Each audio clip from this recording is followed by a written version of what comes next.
আমার এই পিসিটি আমি বিক্রয় করব, তার জন্য এই ভিডিওটি করা। এই হচ্ছে আমার সম্পূর্ণ পিসি সেটআপ। দেখতে এইরকম অবস্থায় আছে, যদিও নিচের মনিটরের নিচে গ্লাস প্যানেলটা আমি নিজে তৈরি করে নিয়েছি। এখানে একটি 19 ইঞ্চি মনিটর এবং সাথে কোরাই 7 জেনারেশন 3.9 গিগাহার্টজ স্পিডের একটি সিপিইউ ব্যবহার করা হয়েছে। মাদারবোর্ড হিসেবে রয়েছে ইসোনিকের একটি মাদারবোর্ড, যেখানে একটি এনভিএমই, এই হচ্ছে এনভিএমই পোর্ট, এখানে একটি এনভিএমই লাগাতে পারবেন। র্যাম রয়েছে 8 জিবি, সাথে রয়েছে একটি এসএসডি 120 জিবি, যেটাতে উইন্ডোজ 11 রান করছে, এবং সাথে পাবেন আরও 1000 জিবি বা 1 টেরাবাইটের একটা হার্ড ডিস্ক। কেসের মধ্যে একটা কুলিং ফ্যান রয়েছে, আর 8 জিবি একটা কুলার রয়েছে সিপিইউ এর উপরে। এই হচ্ছে ভিতরের অংশটুকু, যেটা দেখতে এরকম হচ্ছে। সামনে একটা গ্লাস প্যানেল রয়েছে, যেটি আমি এখন খুলে রেখেছি। এখানে রয়েছে একটি 230 ওয়াটের পাওয়ার সাপ্লাই ইউনিট। যদি সামনের দিকটা দেখি, সামনের দিকটা হচ্ছে এইরকম।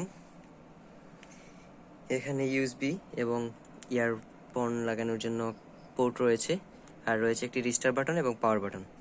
আর এখানে একটি ভেন্টিলেশন রয়েছে। এই হচ্ছে সামনের অংশটা। উপরের রংটা কিছুটা চটে গেছে।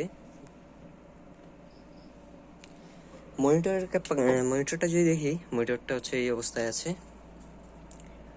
মনিটরে একটি সমস্যা, মনিটরের সমস্যা হচ্ছে এই নিচে যে একটা দাগ দেখতে পাচ্ছেন, হ্যাঁ, এই যে দাগ, এটা হচ্ছে মনিটরে একটা দাগ পড়ে গেছে। আর মনিটরের উপরে একটা গ্লাস পেপার লাগানো আছে চারপাশে। সেই গ্লাস পেপারের উপরে অল্প কিছু দাগ রয়েছে, যদিও তেমন একটা বোঝা যায় না যখন ইউজ করা হয়। এই হচ্ছে পিসির ডিটেলস। এখানে দেখতে পাচ্ছি স্টোরেজ রয়েছে 1 টেরাবাইট, গ্রাফিক্স কার্ড হচ্ছে 128 MB, Intel installed RAM 8 GB, যেটা হচ্ছে 2400 স্পিডে চলে। আর ইন্টেল কোরাই 7 জেনারেশন 3.9 গিগাহার্টজ। এটা হচ্ছে উইন্ডোজ 11 বর্তমানে রানিং আছে, চাইলে উইন্ডোজ 10 দেওয়া যেতে পারে এই অবস্থায়। এখান থেকে আমরা যদি একটু ভিডিও প্লেব্যাক করি, তাহলে মনিটর অবস্থানটা বুঝতে পারবো।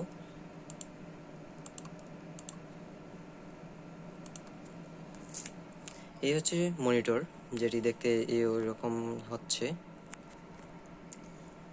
শুধু এই দাগটা একটু বেশি বোঝা যায়, আর গ্লাস পেপারের যে দাগগুলা, সেটা তেমন একটা বোঝা যায় না।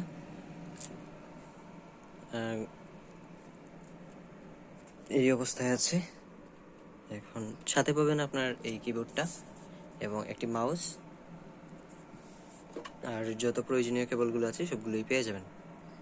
বিশেষ করে এই দাগটা হচ্ছে স্থায়ী, এটা এখন পর্যন্ত আর বাড়েনি, এইটুক পর্যন্তই আছে।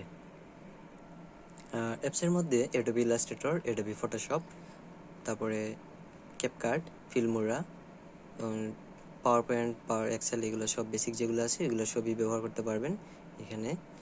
আর তো কিছু দেখানোর নেই, এইটুক পর্যন্তই। এই হচ্ছে মনিটরের পিছনের অংশ। মনিটরের পিছনের অংশটা এরকম দেখতে, একটা গুলি স্ট্যান্ডের উপর দাঁড়িয়ে আছে। আর দূর থেকে দেখলে এই হচ্ছে সম্পূর্ণ সেটআপটা, এই অবস্থায় আছে। চাইলে এখান থেকে দেখে ভালো হলে নক করতে পারেন।